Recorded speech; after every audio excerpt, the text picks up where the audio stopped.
नमस्कार. आज आपण 19व्या श्लोकाचा अर्थ जाणून घेणार आहोत. श्लोक 19. अनादिमध्यांतमनंत वीर्यमनंत बाहुं शशि सूर्य नेत्रम पश्यामि त्वां दीप्तहुताशवक्त्रं स्वतेजसा विश्वमिदन्तपन्तम्. श्लोकाचा अर्थ: आपण आदि, मध्य आणि अंत नसलेले, अनंत सामर्थ्याने युक्त, अनंत बाहू असलेले चंद्र व सूर्य हे ज्यांचे नेत्र आहेत, पेटलेल्या अग्नीसारखे ज्यांचे मुख आहे आणि आपल्या तेजाने या जगाला तापविणारे असे आहात, असे मला दिसते. 16व्या श्लोकात अर्जुनाने भगवंतांचे विराट रूप हे अनंत असल्याचे सांगितले आहे आणि येथे ते उत्पत्ती इत्यादी 6 विकारांनी रहित असे नित्य आहे असे सांगितले आहे. याचा अर्थ अशा प्रकारे समजून घेतला पाहिजे की आदि हा शब्द उत्पत्तीचा, मध्य हा उत्पत्ती आणि विनाश यांमधील असणाऱ्या स्थिती, वृद्धी, क्षय व परिणाम या 4 भावविकारांचा आणि अंत हा शब्द विनाशरूपी विकाराचा वाचक आहे. हे तिन्ही ज्याच्यात नसतील त्याला अनादि मध्यांत असे म्हणतात. म्हणून येथे अर्जुनाच्या या म्हणण्याचा असा भावार्थ आहे की मी तुम्हाला उत्पत्ती इत्यादी 6 भावविकारांनी पूर्णपणे रहित असे पाहत आहे. वीर्य हा शब्द सामर्थ्य, बल, तेज आणि शक्ती इत्यादींचा वाचक आहे. ज्याच्या वीर्याचा अंत नसेल त्याला अनंत वीर्य असे म्हणतात.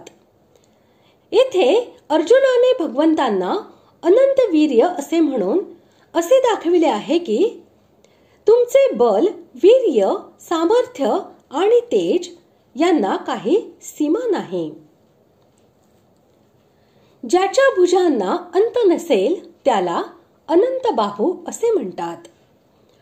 याद्वारे अर्जुनाने असे दाखविले आहे की तुमच्या या विराट रूपामध्ये मी जिकडे पाहतो तिकडे मला अगणित भुजा दिसत आहेत.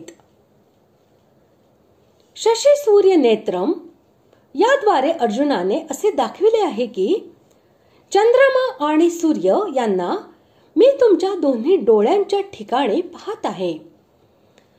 याचा अर्थ असा की या विराट रूपामध्ये मला सगळीकडे तुमची असंख्य मुखे दिसत आहेत.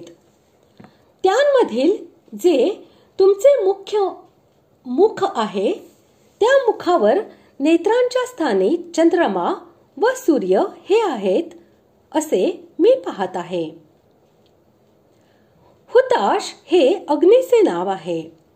तसेच प्रज्वलित अग्नीला दीप्त हुताश असे म्हणतात आणि ज्याचे मुख त्या प्रज्वलित अग्नीसारखे प्रकाशमान व तेजपूर्ण असेल त्याला दीप्त हुताश वक्त्र असे म्हणतात.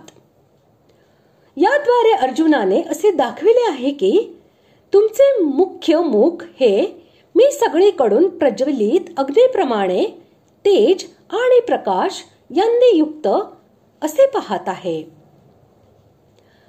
आपल्या तेजाने जगताला संतप्त करताना मी पाहत आहे. याद्वारे अर्जुनाने असे सांगितले आहे की जणू तुम्ही आपल्या तेजाने मी ज्याच्यात उभा आहे त्या विश्वाला संतप्त करीत आहात असे मला दिसत आहे.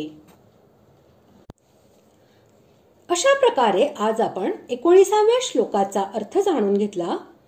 पुढील भागात आपण 20व्या श्लोकाचा अर्थ जाणून घेणार आहोत. धन्यवाद.